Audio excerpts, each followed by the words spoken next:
Hello மக்களே! இன்னைக்கு நம்ம சென்னையிலேருந்து ஒரு ஒன் டே ட்ரிப் போலாம் அப்படின்னு சொல்லி பிளான் பண்ணுறவங்களுக்கு ஒரு அருமையான லொகேஷன் தான் நம்ம எடுத்துகிட்டு வந்திருக்கோம். இதை பற்றின முழு விவரம் தெரியறதுக்கு வீடியோ கண்டிப்பாக ஸ்கிப் பண்ணாமல் கடைசி வரைக்கும் பாருங்கள். இந்த இடத்த ரீச் பண்ணுறதுக்கு 2 வழி இருக்குது. ஒன்று சென்னையிலேருந்து ஒரு 190 கிலோமீட்டர்ஸ் ஆகும். இன்னொரு வழி என்னன்னு பார்த்தீங்கன்னா கொஞ்சம் சுற்றி போகிறது. ஆனால் இந்த வழியில் அட்வென்ச்சர் ரொம்பவே சூப்பராக இருக்கும். எல்லாரும் யோசிச்சுட்டு இருப்பீங்க, நான் இந்த வீடியோவில் ஏலகிரியை பற்றி தான் சொல்ல போகிறேன் அப்படின்ட்டு. ஆனால் அதுதான் கிடையாது. இன்றைக்கி நம்ம பார்க்க போகிற இடம் ஜம்னா மரத்தூர்.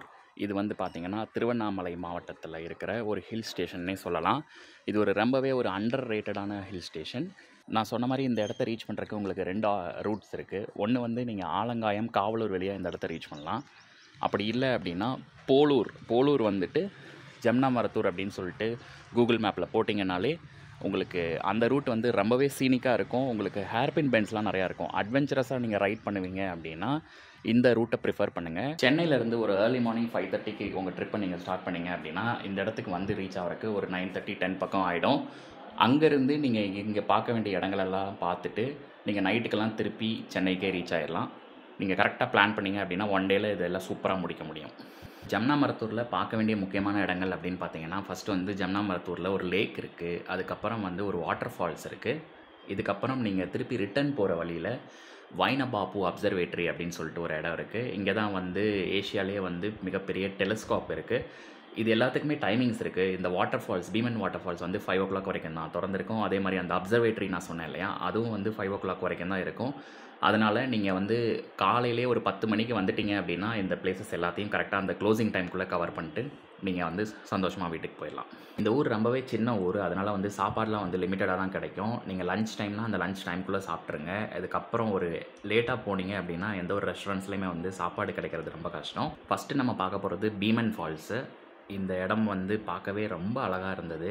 இந்த பிரிட்ஜெலாம் வந்து இப்போ தான் போட்டிருக்காங்க அப்படின்னு சொல்லி கேள்விப்பட்டேன். நாங்கள் வந்திருந்த டைமுக்கு கரெக்டாக அந்த மழைக்காலம் முடிஞ்சு அதுக்கப்புறம் வந்து இந்த ஃபால்ஸில் வந்து நல்லாவே தண்ணி ஓடிட்டுருக்குன்னு சொன்னாங்க. அதனால தான் வந்து நாங்கள் வந்து பிளான் பண்ணி வந்தோம். நாங்கள் பார்த்திங்கன்னா இந்த இடத்துக்கு வேலூர்லேருந்து கிளம்பி வந்தோம். இன்கேஸ் நீங்கள் வேறு ஊர்லேருந்து கிளம்பி வரீங்க அப்படின்னா டைமிங்ஸ் நான் சொன்னதை ஞாபகம் வச்சுக்கோங்க. இங்கே மேலே ஓடி இருக்கிற தண்ணி பார்த்திங்கன்னா சின்ன பசங்களுக்கு குளிக்க வந்து ரொம்பவே ஆப்டாக இருக்கும். அங்கேருந்து கீழே விழுற தண்ணி கொஞ்சம் நல்லாவே ஃபோர்ஸாக இருந்தது. அங்கே தான் பெரியவங்கலாம் குளிச்சுட்டு இருந்தாங்க. இதுக்கப்புறம் கீழேயும் இன்னொரு அருவி இருக்காமா, அதுக்கு வந்து அலோவ் பண்ணலை. இந்த 2 பிளேஸில் மட்டும்தான் வந்து ஆட்களுக்கு குளிக்க அலோவ் பண்ணியிருந்தாங்க. பார்க்கவே ரொம்ப பீஸ்ஃபுல்லாகவும் அழகாகவும் இருந்தது. இந்த இடத்த பற்றி நீங்கள் என்ன நினைக்கிறீங்க அப்படின்னு சொல்லிட்டு மறக்காமல் கமெண்ட் பண்ணுங்கள்.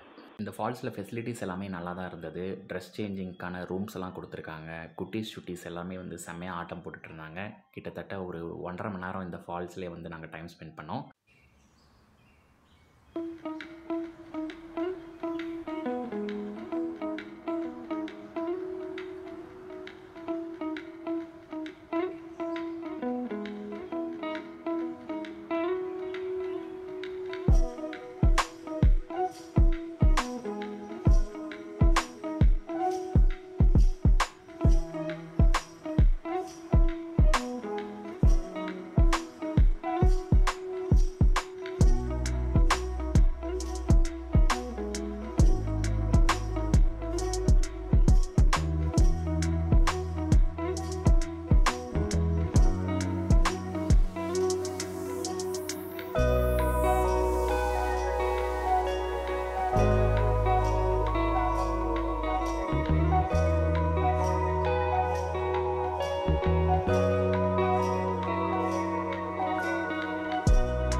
பீமன் ஃபால்ஸை பார்த்து முடிச்சுட்டு அடுத்து நாங்கள் போன இடம் வந்து சில்ட்ரன்ஸ் பார்க். இதோட என்ட்ரன்ஸ் வந்து ரொம்பவே வித்தியாசமாக இருந்தது.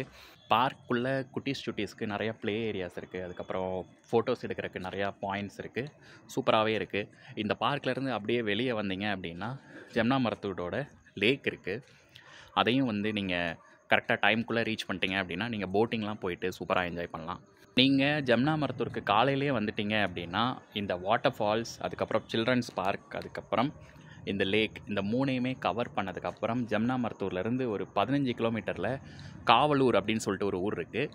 இந்த ஊரோட ஸ்பெஷாலிட்டி என்னன்னு பார்த்தீங்கன்னா, இந்த ஊரில் ஏசியாவோட 2வது பெரிய டெலிஸ்கோப் இந்த ஊரில் தான் அமைஞ்சிருக்கு.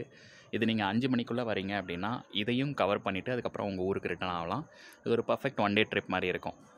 இந்த ஒன் டே ட்ரிப் பிளானை பற்றி நீங்கள் என்ன நினைக்கிறீங்க அப்படின்னு சொல்லிட்டு மறக்காமல் கமெண்ட்டில் சொல்லுங்கள். இந்த வீடியோ பிடிச்சிருந்தது அப்படின்னா லைக் பண்ணுங்கள், கமெண்ட் பண்ணுங்கள். மறக்காமல் சேனலுக்கு சப்ஸ்கிரைப் பண்ணுங்கள்.